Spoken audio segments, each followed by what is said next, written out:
How's it going, Dave from Comic Book Investments? So in this video, we're going to look at 5 keys that are dropping in price, kind of give you an analysis of what's going on in the market for these specific books.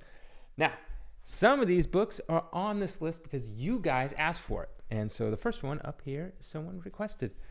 Spidey Super Stories, number 1. A 9.2 is down 48% from 250 to 130. A 9.4 is down 51% from 375 to 182. And a 9.6 is down 36% from 500 to 320. Now, overall, it had like 2 sales, at least for the 9.6. There's no 9.8s that have sold within the past couple of years. So this is pretty not common. Also not a high desire book either. I mean, it's desire because of Spider Secret Stories, but I think this ran for many issues, actually. There's short little things. But nonetheless, if you count out the 2 sales of the 9.6, it's pretty much much better than it was back, prior to 2021. So still doing good. What do I think of this book long term? I mean, that was specifically what the person asked me in the comment. It will always have some pull because it's Spider-Man, and Spider-Man is probably, I would go on a limb to say, the most popular character, most collected character. I know, speaking with my friend who's an IP attorney, that Spider-Man has the highest royalty rate. So if you decide to make a table with Spider-Man on it and you want to sell it, and you have to get a license from Marvel. If it's Spider-Man, it's the highest royalty rate that you have to pay Marvel out of pretty much any character ever. So think about it. I mean, even comic characters like Superman, Batman, all that kind of stuff, not just Marvel, Bugs Bunny. So yeah, he's definitely the very expensive character. So there's always collectability there. So yeah, I could see this, and if you look, pretty much let's get rid of the past 3 years. Overall, it's been, up and down. So kind of flat, I would say. So not too much like long term, but if you want a safe investment, sure.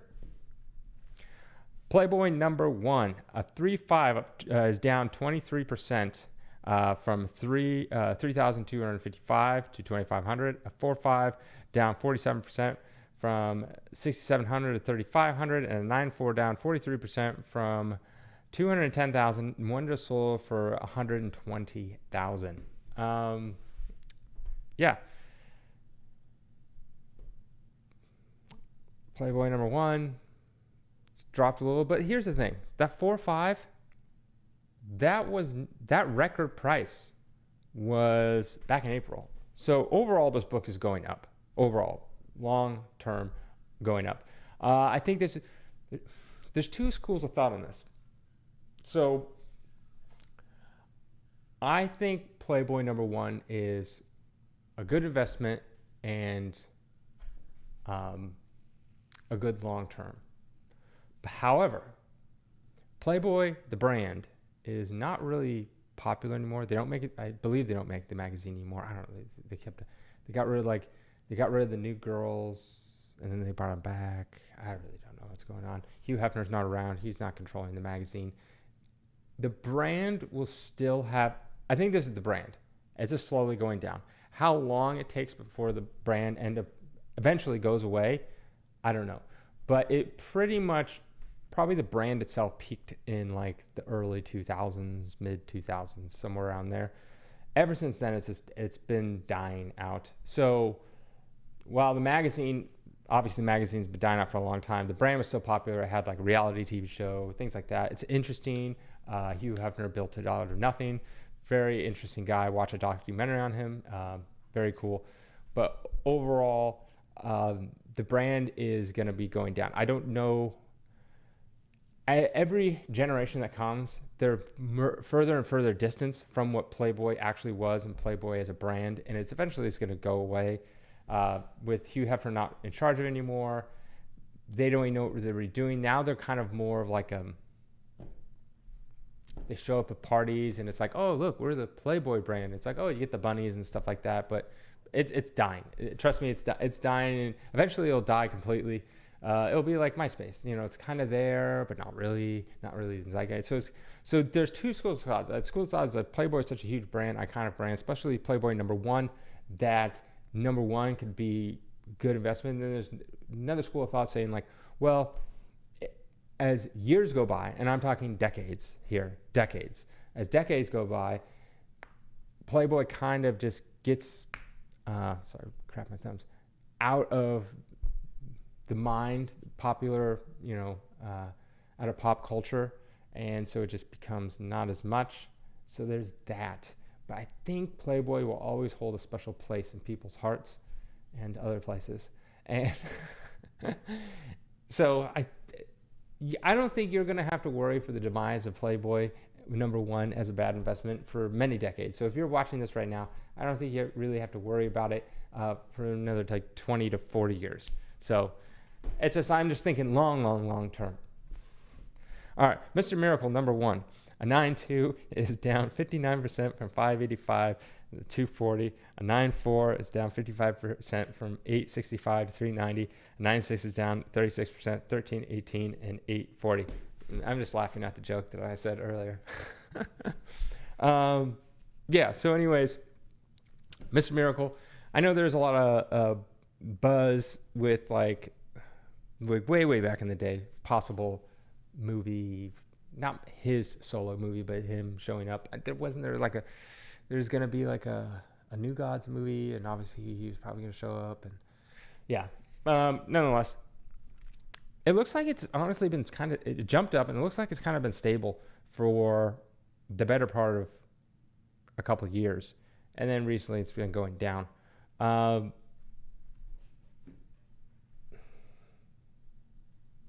don't think this is going to be the best investment, but it's not going to be the worst investment. Miss Marvel #1, a 9.4 down 75% from 675 to 170. A 9.6 down 79% from almost 1,100 to 230. And a 9.8 is down 78% from almost $4,000 at its peak, now selling for $870. Most of these peaks, if you look at it, is all from 2018. And that's, I believe, when the Captain Marvel movie was at its hype. And then it dropped off. Then I got a little tiny bump from the comic booms, and slowly back down. Honestly, I mean, I think this book will drop more. I think the character of Captain Marvel, Miss Marvel, Brie Larson, whatever, has really damaged the character. It's not like it was a hot book before, and so it's actually, if I look at this graph, it's actually selling for this slightly higher than what it was back in 2014.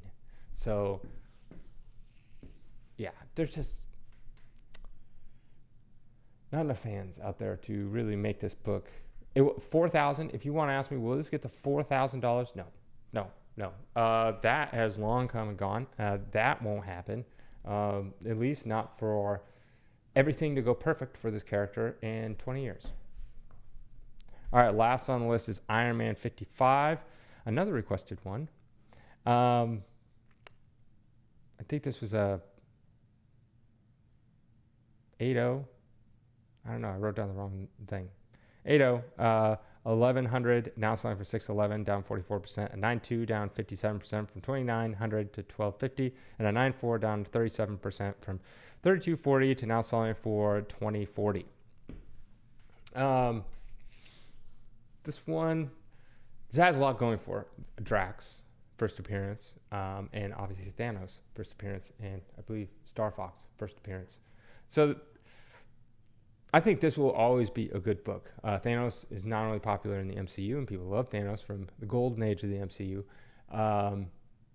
but also as Drax. People like Drax. Now, I think Drax and Thanos are done in the MCU, but I think they have Star Fox coming. Didn't they introduce Star Fox? Didn't they? I thought so. Wasn't it Harry Styles? Or it was just like said that he was? I don't know if they showed. I can't remember. Anyways, nonetheless, I think this is a good book. It has a lot of first appearances. Also, Thanos is very key in the Marvel comic books anyways. So I think this is great. Could have dropped a little lower, of course, but overall, I think this is a fantastic book. so you pick it up, whatever price you pick it up now, I think long term, 5-10 years, it'll be worth more. That'll be it. Have a great day.